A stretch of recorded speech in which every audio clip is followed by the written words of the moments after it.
আমার আম্মা ছিলেন অতি রূপবতী মহিলা। এমন ডাগর চোখ আর লম্বা বাঁশির মতো নাকের মেয়ে আমি খুব কমই দেখেছি। এই রূপ নিয়ে তার মতো বড়াই বোধহয় আর কেউ করেনি অত। আমি তখন ছোট, আম্মার একমাত্র সন্তান বলে আমাকে তার নাগালের বাইরে যেতে দিতেন না তিনি কখনো। আমিও তার আঁচল ছেড়ে দূরে কোথাও যেতাম না। অভ্যাস হয়ে গিয়েছিল এটা আমার। আমার মায়ের অগুণিন ভালো গুণ থাকলেও অসম্ভব রকমের খারাপ গুণ ছিল একটা।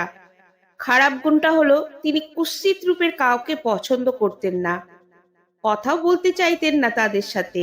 এমনকি তাদের প্রতি যারা দয়া মায়া দেখায় তাদেরকেও তিনি সহ্য করতে পারতেন না। মানুষের কাছে এদের নামে কুৎসা রটনা করে বেড়াতেন। এর সবচেয়ে বড় ভুক্তভোগীটা হলেন আমার ছোট ফুপু নাজমা বেগম। ফুপুর চেহারা সুন্দর ছিল না, গায়ের রং ছিল শ্যাম বর্ণের, নাক খানিকটা মোটা। ফুপু যখন ক্লাস 10-এ পড়তেন তখন আমি ক্লাস 2-এ পড়ি। গায়ের রং ভালো না হলেও ফুপুর মেধা কিন্তু অসম্ভব ভালো ছিল। আমার খুব ইচ্ছা করতো তখন ফুপুর কাছে বসে পড়ি, গল্প করি, কিন্তু আম্মার জন্য তা করা সম্ভব হতো না। আব্বা অবশ্য একদিন নিয়ে বসিয়ে দিয়েছিলেন ফুপুর পাশে। কি সর্বনাশ! সে রাতে আব্বার আর ঘরে জায়গা হয়নি। আম্মা সন্ধ্যা থেকে খিল তুলে রেখেছিলেন ঘরে। আব্বা এসে ডাকলেও খিল খুলে দেওয়ার সাহস হয়নি কারোর।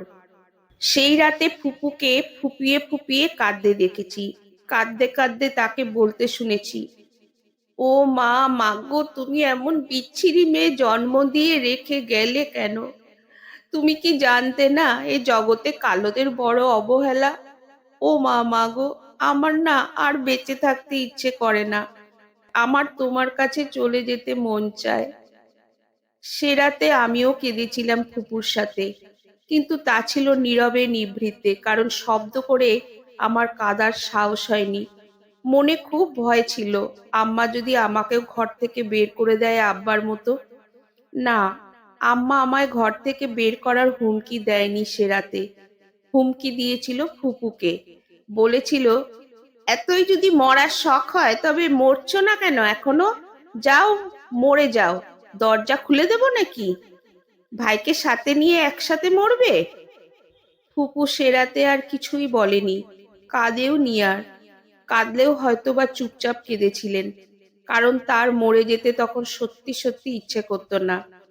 তিনি মৃত্যুকে খুব ভয় পেতেন বোধহয়, অথবা আম্মার অহংবোধের একটা শেষ তিনি দেখতে চাইছিলেন। আমার আব্বা নিজ স্ত্রীর কাছ থেকে এমন উদ্ধত আর নোংরা ব্যবহারের শিকার হয়েও একটু জোরে শ্বাস পর্যন্ত ফেলতে পারেননি তিনি।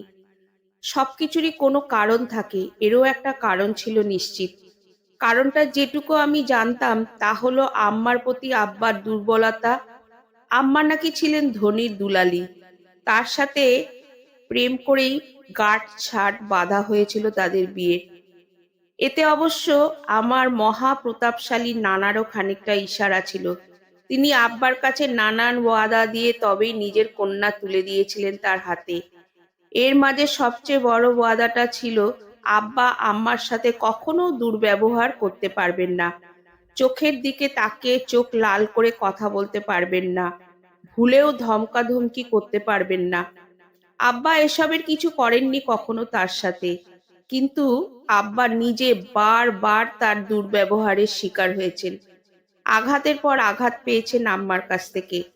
আমার দাদিও যে তার দেওয়া আঘাত নিয়েই কবরে গিয়েছিলেন, সেই কথা আমি শুনেছি পড়শিদের কাছ থেকে।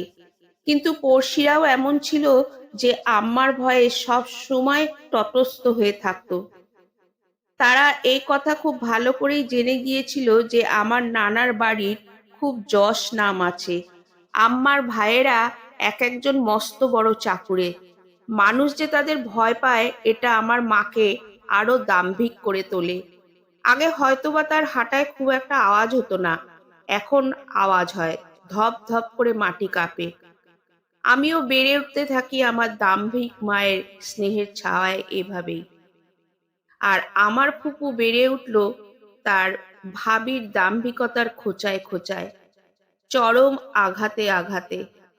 ব্যথায় তার মন সবসময় ভার হয়ে থাকে, চোখ ভরে থাকে জলে।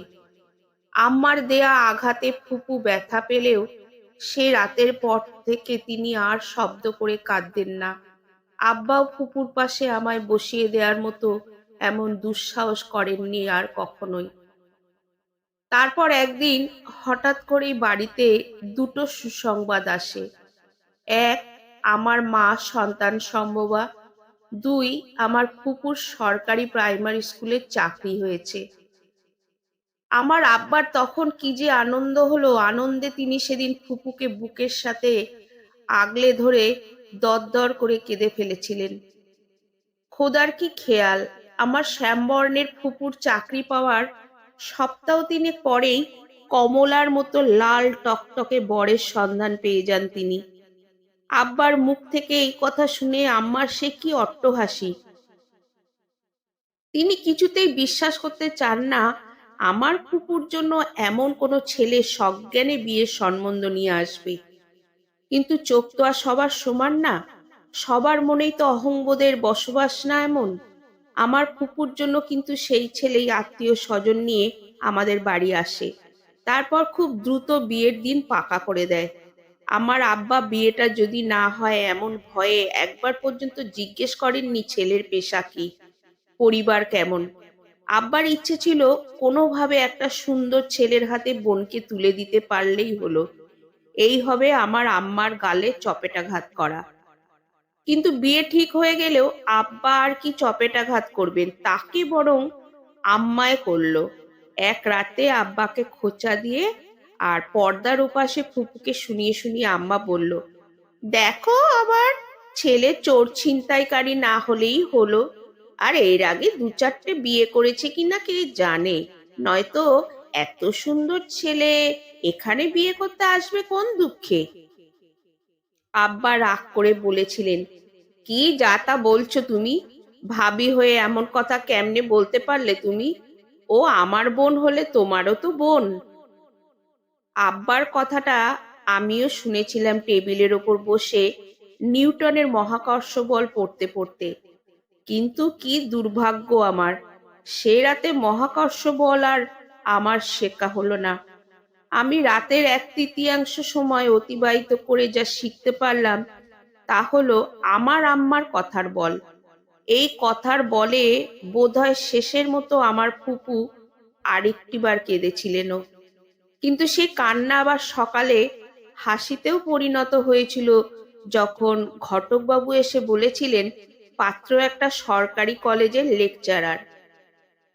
কথাটা প্রথমে আব্বা কিংবা ফুপু শুনেই বিশ্বাস করে ফেলতে পারেননি।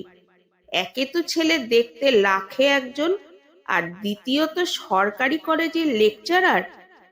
কিন্তু পরে খবরাখবর নিয়ে জানা গেল ঘটনা একরত্তিও বানোয়াট নয়। বানোয়াট না হলে কি হবে, আমার আম্মার খোঁচা কিন্তু থেমে থাকেনি। তিনি বললেন, দেখা যাবে কদিন টিকে এ সংসার।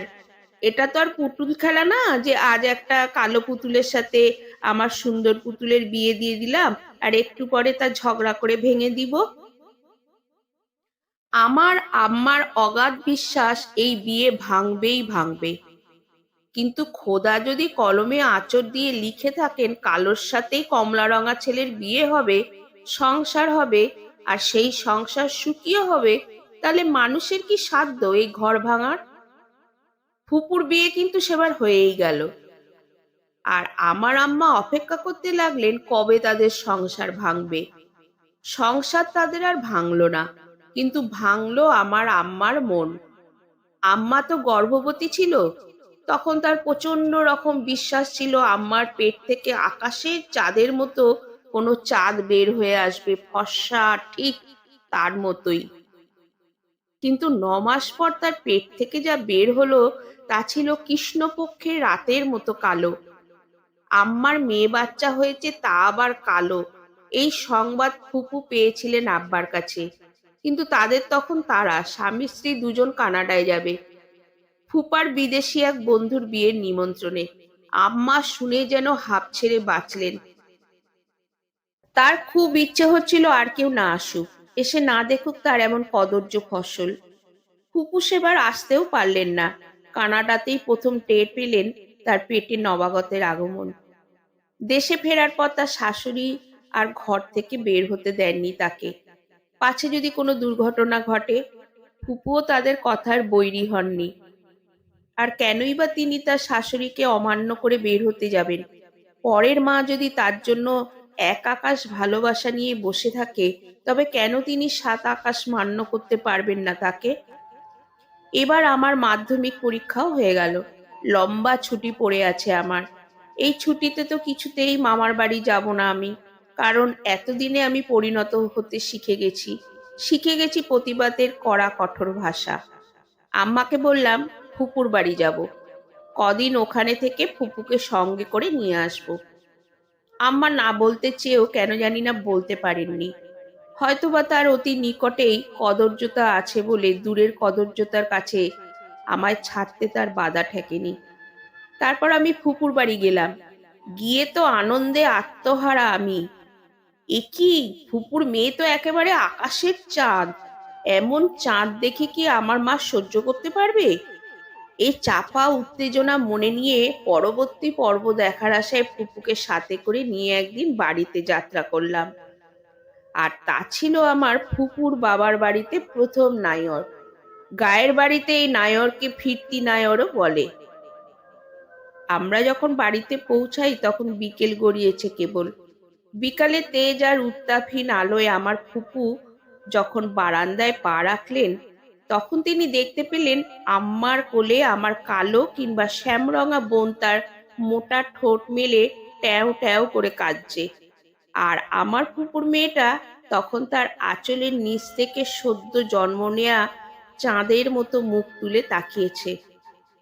আমার ফুপু কিন্তু মোটেও অহংকার করলেন না তার ভাইয়ের একমাত্র মেয়েকে দেখে। কালো মেয়ে বলে দূরে না এড়িয়ে গিয়ে কিভাবে যে তাকে কোলে তুলে আদর করে চুমু খেলেন, এমন চুমু খেতে আমার আম্মাকেও কখনো দেখিনি আমার বোনকে।